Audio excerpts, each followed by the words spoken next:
punish good behavior? Who starts meetings exactly on time, or who starts them waiting for other people that are late? All of those that are on time are getting punished. Always start on time with those. If you're late, you're late. So look at. So let's get going with today's session. Welcome, everybody. We are going to talk about building your support system and surrounding yourself with the right people. Welcome. I'm not going to get everyone to introduce themselves, but hopefully we will get to know each other during the session. If you can have your cameras and mics on, that is perfect, because I like to ask questions and I like people to ask me questions. So shout out at any point if you have a point to make or a question or anything you want to talk about. For those that don't know me or have just come across the Change Ninja, I am the author of 2 Change Ninja books. I started book 3 this week. I'm really excited. It's got zombies in it, if you like zombies. To go with the books, I have the 4-day ninja challenge. So if you quite like this session and you think you want to become a fully fledged black belt ninja, please do give me a shout, because we've got dates launching for the summer for the next cohorts. And it does go alongside both books quite well. So let's get on with today's session. Before I do, if you've been before, you'll know this, but I want to know why you're here. What are your biggest hopes for this afternoon? You've given up 45 minutes of your time. What's the best thing that I could do to give you bang for your buck on the 45 minutes? And is there anything you don't want me to do? Does anybody have any fears? You can put it in the chat box, or you can just shout it out if you're not shy.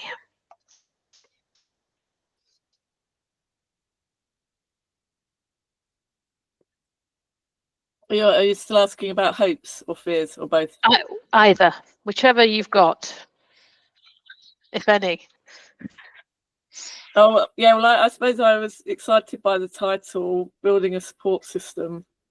Yeah, that's really important for me. I've struggled recently, feeling not supported and struggling a lot, and realise how important it is to feel supported. So, yeah.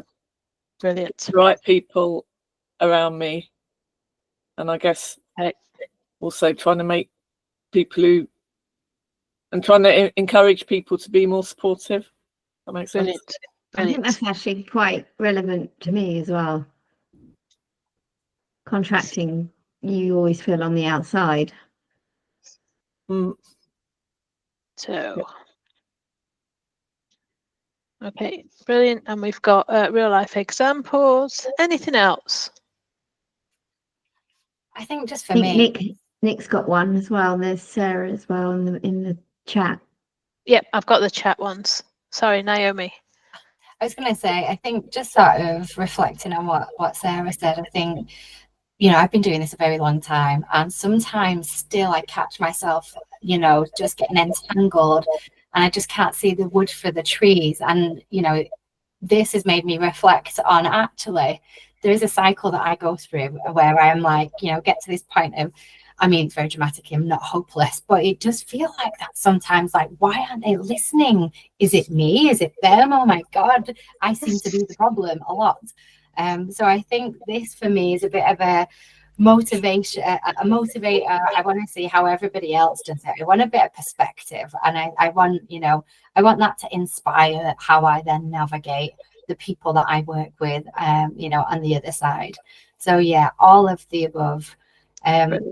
No greatest fears. Yeah, I just can't wait actually to get stuck in and get the perspective that I know that I need. Superb, thank you. So we have, I've put some of the hopes, I think some of them are fears. Is it just me? Let's get rid of that fear. I'm a bit introvert, always feel on the outside. They're fears around some of these engagement things. So let's get rid of them. I can get rid of them because it isn't just you, it's everybody. So a really good way to go, is it just me, is to go, no, it's everybody. And everybody's going through the same thing. They're just going through it in a different way. That can really help. If it is them and you think, why are they all like that and a bit weird? And I'm not fitting in, I'm on the outside. Ask yourself, do you want to fit in with them? Do you want to be like them? It's mostly you don't. And say, yeah, it is me. I am on the outside, but that's a good thing. And it is the nature of the industry as well, isn't it? We have to mold ourselves to the environment. Yeah. Like, so if it's not just you, everyone feels the same. And if you do feel on the outside and do feel like you don't fit in, ask yourself, do you want to fit in? Because that can just shift your entire perspective to it and how you feel about it. Because do you want to be like that group of people over there doing that weird thing? Probably not. I'm getting a little bit of feedback from someone. I'm not sure who it is. Could you just, if you could just check your mics. And so hopefully that gets rid of that. And, you know, introvert, I'm introvert, massively introvert. I had to go to an event last week and it was the hardest thing I've done in a long while because there's 200 people there I had to talk to. We can all do it, but just take time for yourself if you're introvert. So just remember to set aside time to reground yourself after. But you can all do it. Hopefully that gets rid of the fears. Our hopes then, we want to learn some how-tos, get some real life examples, and be able to see the wood for the trees. Hopefully we will deliver those hopes. So if you've never done this before, use hopes and fears. It's a really good way to engage with people. So part of this is support network. When you're having a meeting with someone and you're not sure about them, ask them what their hopes and fears for the conversation are. Get rid of the fears, because then you're both in an emotionally safer space and you're not worrying about the things that they might say, or they're not worrying about the things that you might say. So get rid of the fears, form the hopes into an agenda, then you've got a shared agenda. So if today is a bit rubbish, I've got rid of your fears already. That's up to you whether you apply that thinking. The hopes, I will promise to deliver against them. If it's still rubbish, it's because you set the agenda, not me. So you're shifting the focus. So do it. You know, the more difficult that person is that you need to get on board with, build trust with, all of that stuff. If you do this after a couple of goes, it will come natural and they'll start to trust you as well because you're creating the right space for engagement. So if nothing else, you've got a real life example how to get you through the wood through the trees. Your agenda is not necessarily their agenda and vice versa. Set the agenda together. Really good alignment tool. Do it in meetings, do it one-to-ones, whatever you're doing. You can even do it at home with the kids around the dinner table about the next holiday that you're planning. All of the things I teach you work at home as well as at work. So let's get on with the session. We did run a poll for this session, and this was an interesting poll because normally there's like a 75 split one way and 25 the other. This was pretty even. So the right people, you might be focused on delivery. So you haven't got time to think about getting the right people because you're so focused on delivery and getting it right, not getting it wrong. Finding people to trust, being expected to know it all. Quite often we're leading change when we don't really know what we're doing because we've never done it before and we don't have the expertise, but we feel like we need to know it. So we spend a lot of time panicking about that. Does that ring true with anyone? Another thing is, it's not just you. Nobody knows what they're doing. It's just so some present that in a slightly different way and feel so that you think that they know what to do. Nobody knows what they're doing. I realized that you wanted real life examples. I went to a conference a few years ago and I was asked to sit on the panel. You know, they do those big panels at the end. It says, could you sit on the panel? And I'm like, what do I know? I don't know anything more than the people in this room. And that's when I realized nobody knows anything else. It's just how you present it. You only need to know a tiny, tiny bit more than the other person to be the expert in the room. So nobody knows.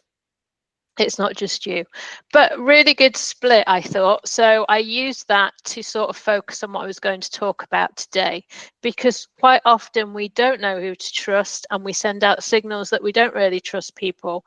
We don't know what we're doing because we've never done it before. And that can make us focus on delivery because we think if we don't know what we're doing, we're going to get into trouble. But at least if we deliver something, we've done something and we can show our worth. As people work that way? Yeah, I think that's fairly normal. So how to build a network so that you can actually focus on what needs doing and not feel all of that flustering and woods for the trees and panic about really not having a clue. So first up, dementors. These are really important people to identify.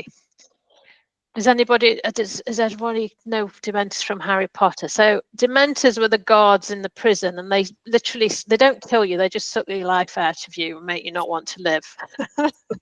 They take all your energy and motivation. You can probably identify without thinking too much a dementor in your life. somebody you just groan at the thought of having to talk to. They're the easy dementors, but you might need them. So there's always that person in that department that you need to do something and you dread going in to see them. So we need to make the dementors friends is the first thing. The second thing is you might have a bunch of people who you regularly turn to. You're in a circle, you're in a network, the people you do trust, the people you rely on. These can really become dementors if we're not careful, because sometimes we go to somebody who we think should have our back and they say the wrong thing.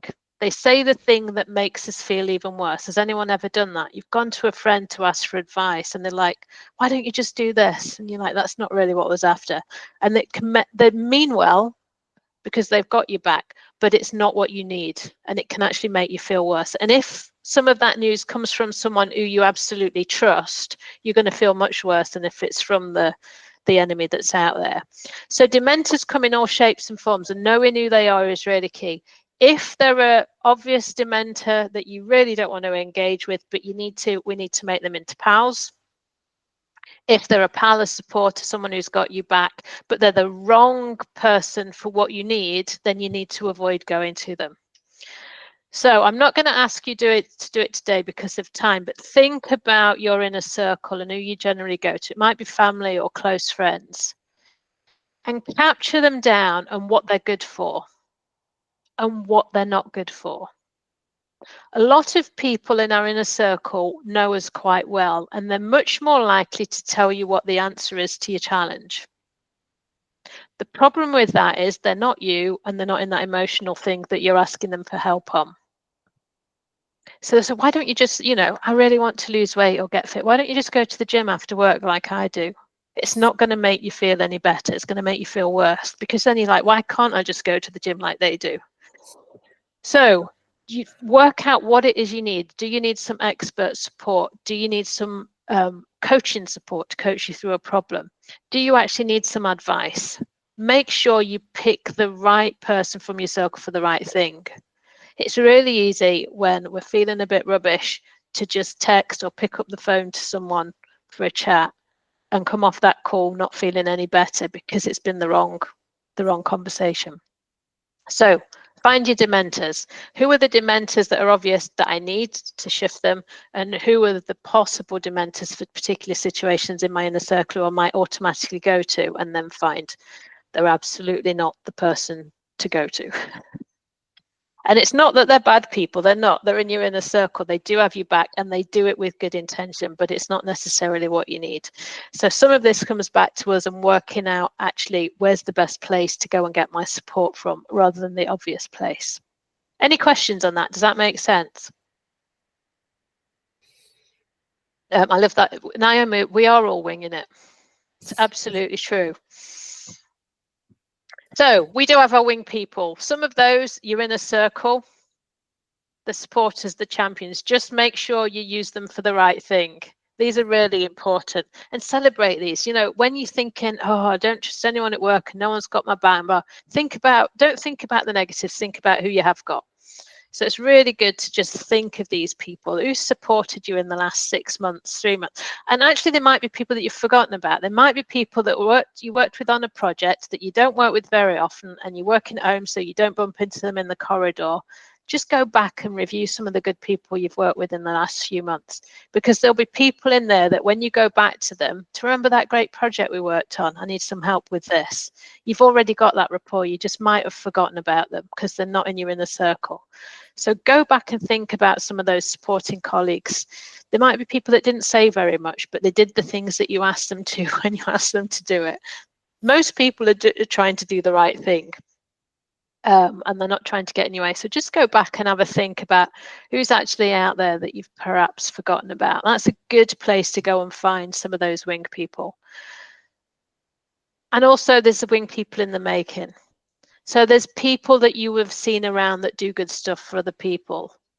Who could you go and tap up and say, I've seen you working on that project, and I really, could you just have you got time for a chat? Because I could really do with some advice. The best thing about these people is they don't know you particularly well, if at all. So if you need advice and help for something, they're not going to, as a friend might say, well, I know you, so you're not going to do that. You should do this. They've already decided how your brain's working and how you're going to respond. Somebody who you don't know particularly well, but sort of respect from a distance, they're probably going to coach you more through that conversation because they don't know you. So there'll be people out there that you could tap into and just, I really could do with some help. Please, can we have 10 minutes? Can you help me through this problem that I've got? Or do you know, could you advise on where to go to or who I could talk to about getting this done? And again, this works at home and at work. There are a lot of people out there who will be willing to give you 10, 15 minutes of their time because you've asked for help. So some of this is about being a little bit open with that. I need some help with. So think about all the good people that you've sort of observed in your organization and if what your challenge is, and try and match them up and see if you can grab some of their time. And it might not be that they can't help you, but they'll introduce you to someone who can. So make use of that very informal network of your organization. And people like being asked. People love being asked to help. If you think about the last time someone asked you for help, it made you feel good. So people do appreciate this. So think about who could help you. So let's look at some specifics. If you think about your current project or your current challenge or change, whatever it is you're working on, again, Homo Works is fine for this. And then we want to think about the type of change. Has anybody come across 4 types of change? Yeah, Magda, I know you've seen this. So quite often when we're leading change, we think change is change, and this is how I lead change. And this is one of the challenges. There are 4 types of change. We either know what we're trying to do or we don't. And we might know how to do what we're trying to do or we don't. And I haven't got time to go into this in great depth today. This is part of another session. But if we know what we're doing and we know how to do it, we call it a paint by numbers. So it might be something like we're rolling out an upgrade to the latest Windows, and we've done the last 3. We know exactly what to do and we know how to do it. If we're given a transformation program, we need to transform the organization. It's probably a foggy project. We don't know what to do and we don't know how to do it. Nobody's described what this future transformed organization looks like, and nobody's done it before. We might get to a year down the line and this transformation program's becoming a bit clearer. We've got some kind of idea of what we're aiming towards, but we still don't know how to do it. That's called a quest, when you've got a goal in mind, like searching for the Holy Grail, but you don't know how to go about doing it. And then there are types of change called movie projects, when we've got a script. We've got a script to follow. We've done it before, but we don't really know what the outcome's going to be. Like making a film, we know exactly how to make a film as a director. We know we need actors, locations, scripts, producers, but until we get to the cutting bit at the end of the filming, we don't really know what it's going to look like. But we can monitor it as we go and make adjustments as we go. So a lot of times it's hard to do, and I think this is why I got the mixed results on that survey we did, because if we don't know what we're doing, but we feel like we should, we haven't thought about the type of change. So we're trying to make something that's quite foggy or vague into a paint by numbers project. Then that's what causes a lot of that angst, because we feel like we should be the experts. Or we might be trying to engage with people who are experts, or we might have a team of people who are experts and they keep telling us we're doing it wrong, but we don't really know if what they're experts in is the right thing. So understanding the type of change you have can help you think about how you lead it. And if you've got the first book, the Change Ninja Handbook, this is described in quite a lot of detail in there. You can work out what leadership you need, because they need different types. You know, if you're doing a paint by numbers, people have got objectives. You just need to make sure everyone knows what they're doing and when they need to do it by, because you can do that as an instruction.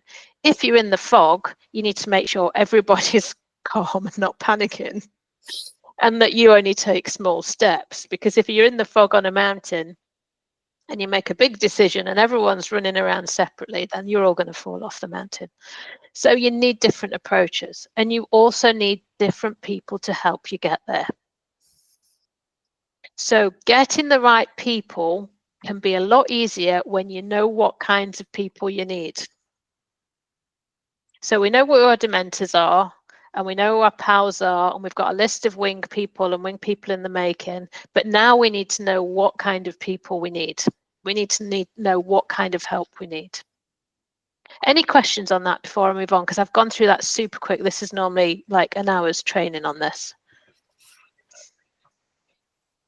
Most people don't do this. Nick? Yeah.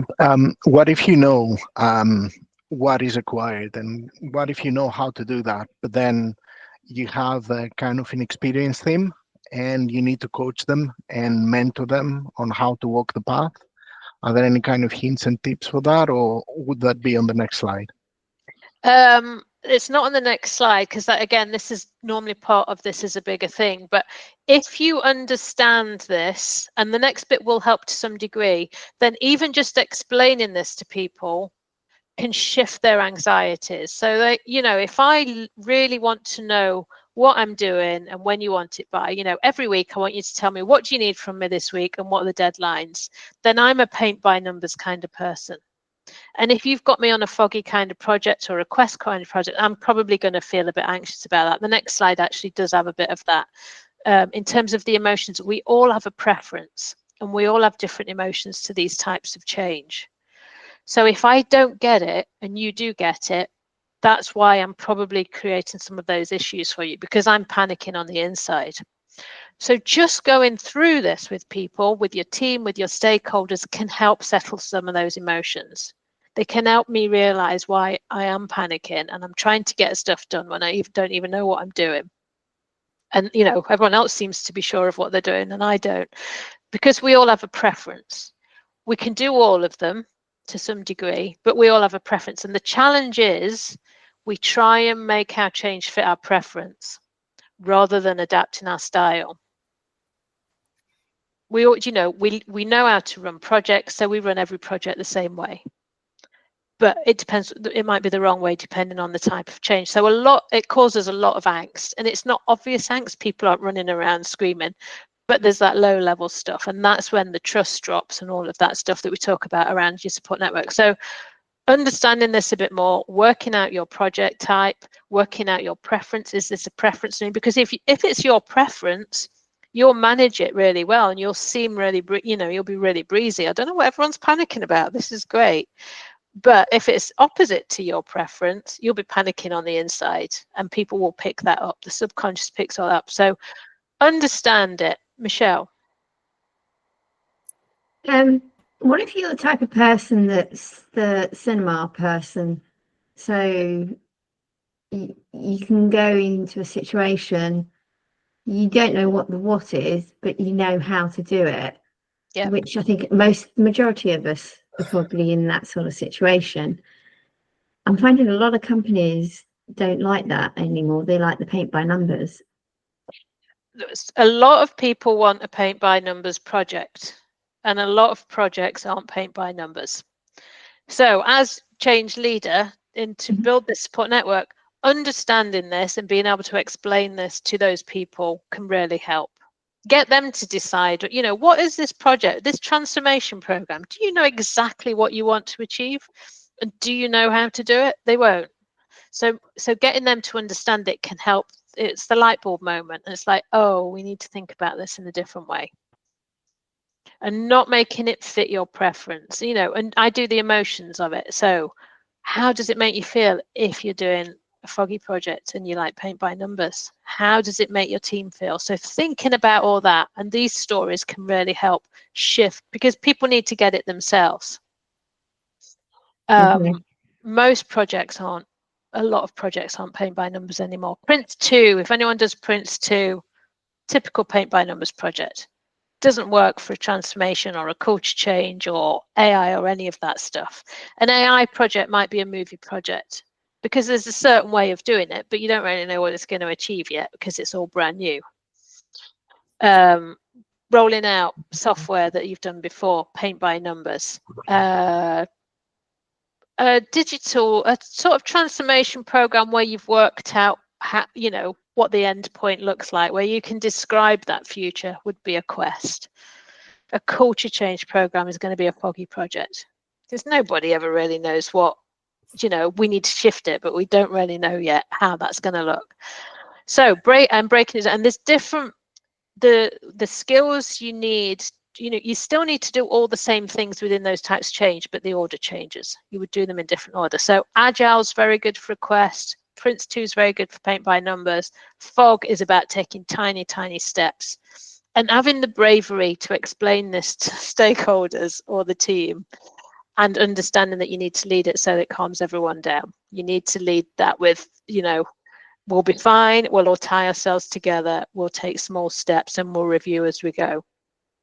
I don't know how many people here are actual consultants already, or contractors, but how would you, I mean, trying to get somebody to hire you, that, and you to try and put that point across.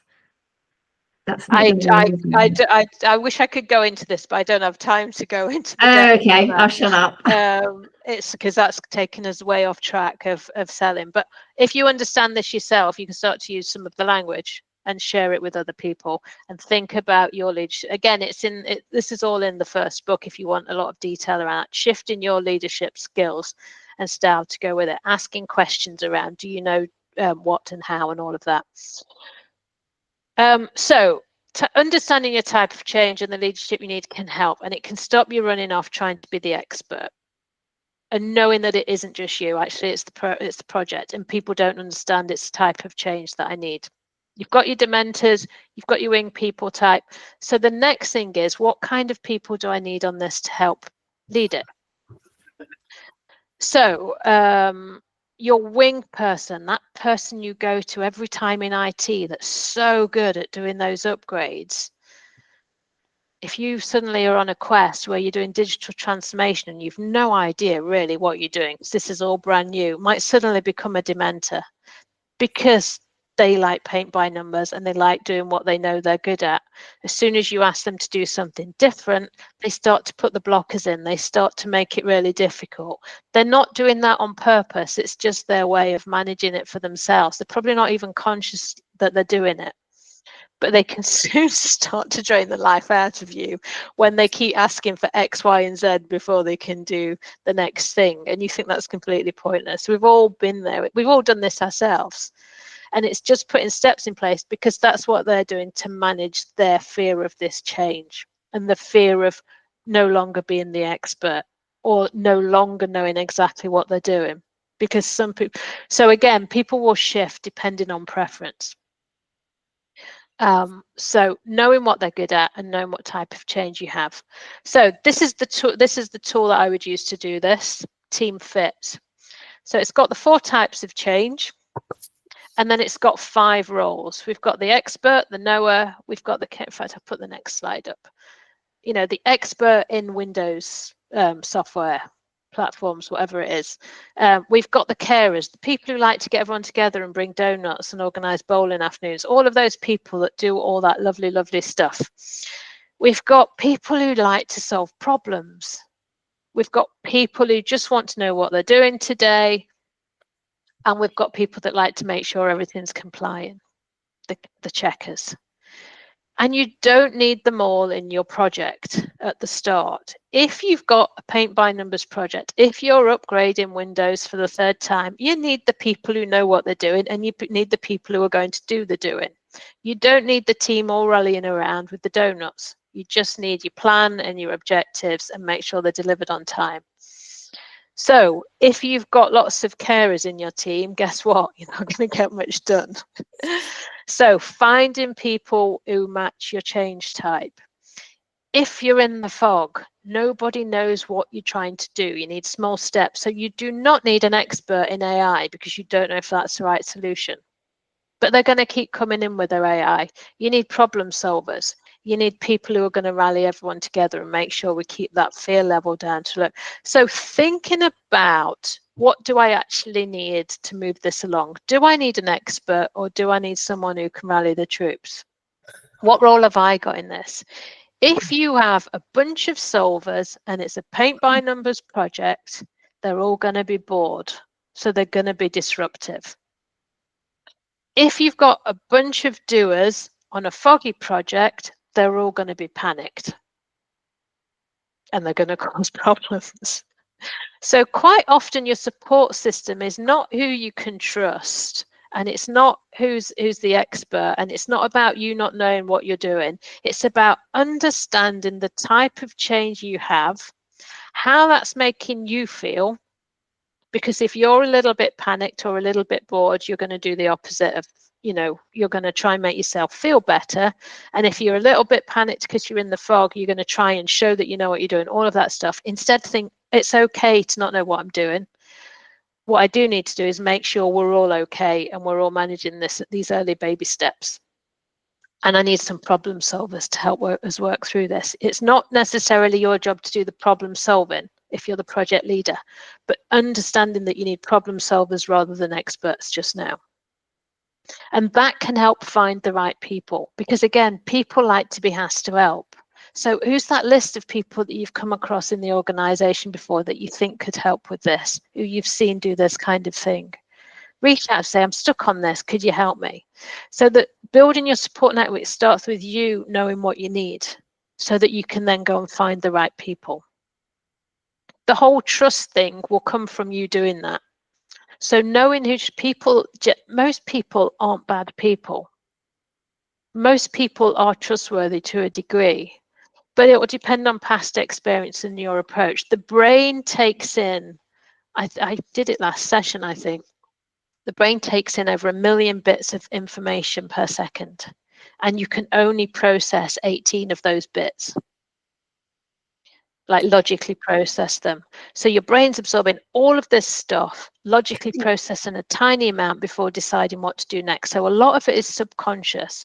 So the trust thing, if you trust somebody else, their subconscious will open up a bit and start to trust you a bit more. And you might need to do that two or three times. So some of this is putting you out there as the trustworthy individual so that people will start to trust you rather than going in, can I trust you?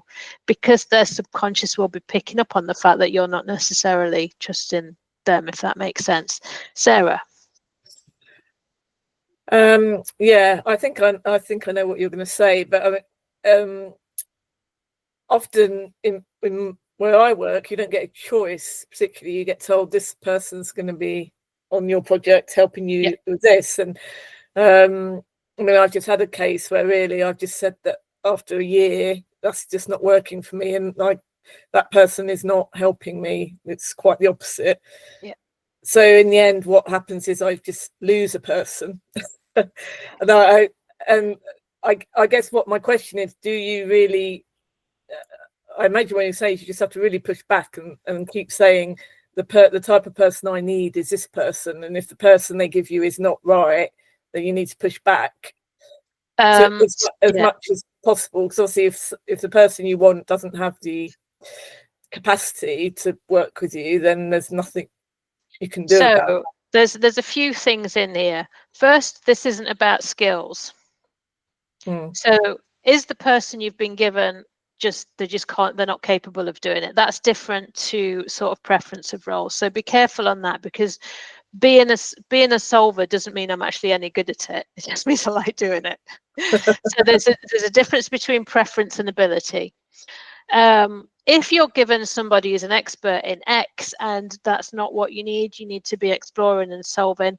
Again, having this as a framework to talk through. Do you know what's your preferred role? What is it? We all have a preference. There's no good or bad. It's not about abilities. It's like I like solving problems. I hate just having to do routine stuff. You know, give me admin to do and I'll find anything to avoid it. I can do it, but I don't like doing it. It's not, I'd rather be using creative brain kind of thing. I'm not good at the carer stuff. Give it to someone else to do. It's a really valuable thing to have, but I'm not going to be the one that remembers everyone's birthday in the team. So just don't give me that role. So understanding the change type you have and what you need, understanding the preferences that the people have that you've been given, They might match, so then it's a capability thing, which is a different conversation entirely. But if you find that you're missing what you need, this is the bit about finding other people. And it's not necessarily finding people to do the work, because you don't always have that choice, but finding people who can support you in getting to the right answers. So I've got a knower, and what I need is a solver, and it's not your skill set. Going and finding a solver. How do we work around this? Sharing that with your knower, you know, sharing this framework, say, what we need is some problem solving. How can we build your skills? Is it something you are interested in doing? Who can I point you to go and learn some of this stuff? So it's more around having some of these conversations, and the framework helps have them in a safe way, because it's not about abilities, it's about preferences, and it's about what's needed. It's great that you're all experts in AI, but we don't know if we need AI yet for digital transformation. There's an assumption, but do we need it? It's great you're an expert in AI, but we've got a culture change. People don't like the idea of AI. So how do we do some solving around that? How do we make sure everyone's feeling comfortable with what's coming? And can you help with that? Is there a way you can do it? Or who could I talk to in this space who can help me work out what to do? Because it might not be that you get the resources to do it, but you need the support network. Can you build your support network of people who will help you think through some of the solving that you can then take back to the team that's full of doers? So you don't often have choices, but working out change type, preference of people that you've got access to, what you need and where you might find that in the organization, and going out and asking for help gets rid of, I'm going to come back to that poll. It stops you focusing on just doing and focuses you on what's needed and where you need to find that.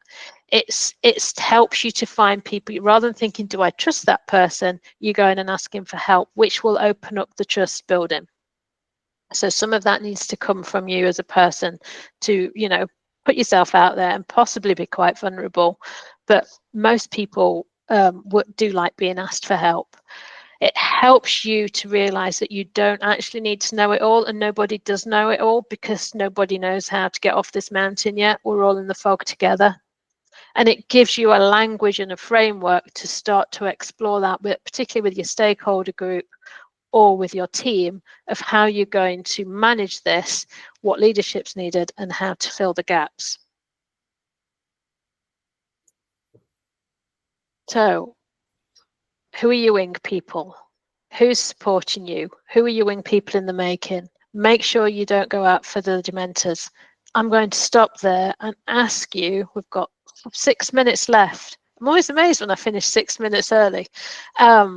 What have you learned? What's new? What might you use differently? I'm going to go around the room, because there's we can go around the room and just ask everyone in alphabetical order. So get ready. I'm going to take the messages away and bring up the people list. What's your biggest surprise, what you've learned, or how you might use this in the future? I'm going to start with Alice.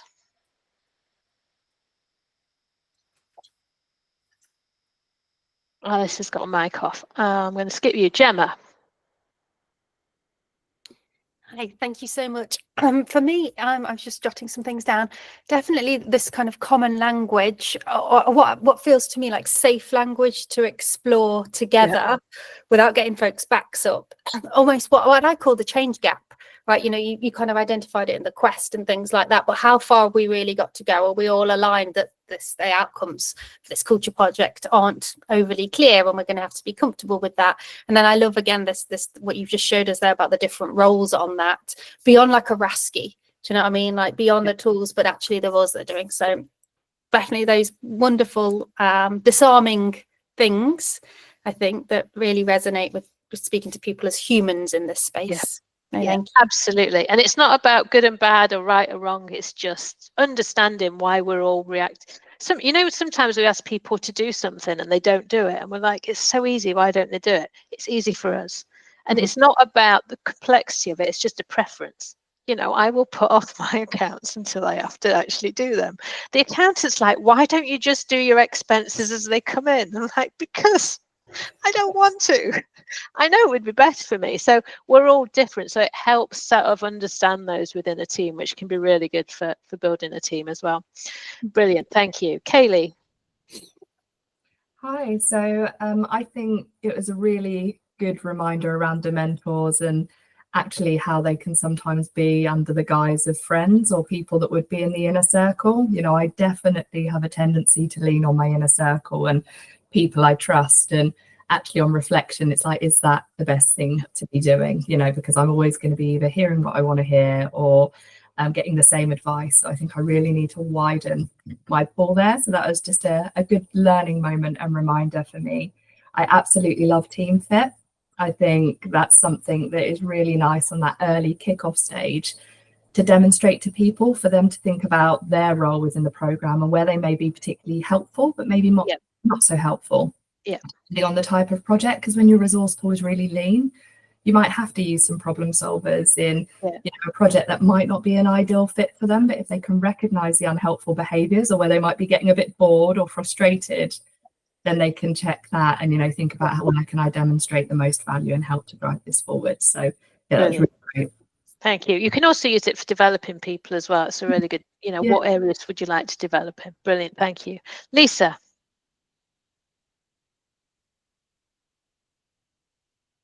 Oh, Lisa's maybe gone. Magda. Sorry. Oh, you're there.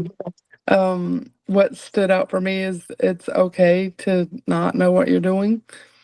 I think that sometimes I feel like pressure to be the expert, or because I'm in a lead position, I need to be the one that knows, and feel like I'm coming up short sometimes. And even some people called out the example of like someone on your team that's not doing what they're supposed to be doing, and me feeling like I need to jump in and do it for them, or fix it to save the reputation of the team, or save, you know, my own image with leadership. And I know that that's not right. They're not there's another way to handle that, but brilliant. So be vulnerable, stand up, say I haven't got a clue what I'm doing. It'll be like the Spartacus moment. Everyone will go, I don't know what I'm doing either. Somebody does.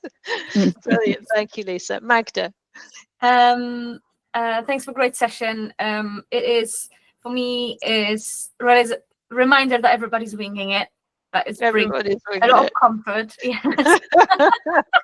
And asking others, looking at others who've done it well and asking for some tips. That's a really good one for me. Yes. And they will help you. They love being asked for help. They do. In my experience, every time I ask for some advice, so the people really like to do that. So and I've got a meeting now at in 1 minute, so I need to jump off, I'm afraid. But thank you very much. Thank you. See you soon. See you soon. Michelle. I'm going to ask you to be brief because I go for 4 o'clock. It's basically along the same lines. I really like the descriptions of the different types of change strategies. Sort of like you either know it or you don't, and the fog as well, and sort of like nobody knows what they're doing. I think that's great, and I'm going through your book sort of like gradually, and then the fact that template at the end of having the different, and it's not such a skill set, it's more of it's a different type of skill set, and so you could actually get somebody from marketing to say, well, you're a problem I'm solver. going to ask you to speed you up because I do have a 4 o'clock. Sorry. Okay. So I'm going to shut up now, but great session. Naomi. I'm quite happy to step out of this one just to speed this up because I know you've got a 4 o'clock. I could be here all day. I've learned a huge amount, but a big thanks, Tammy. Brilliant. Really, it's been really valuable. Put some time in for a proper chat. I'm open for like a chat with everyone properly, like a one-to-one audit. So please do that. Thank you for coming along. Negin. Hello, Nick. Yeah, I'll be very brief. Very structured, very nice presentation today.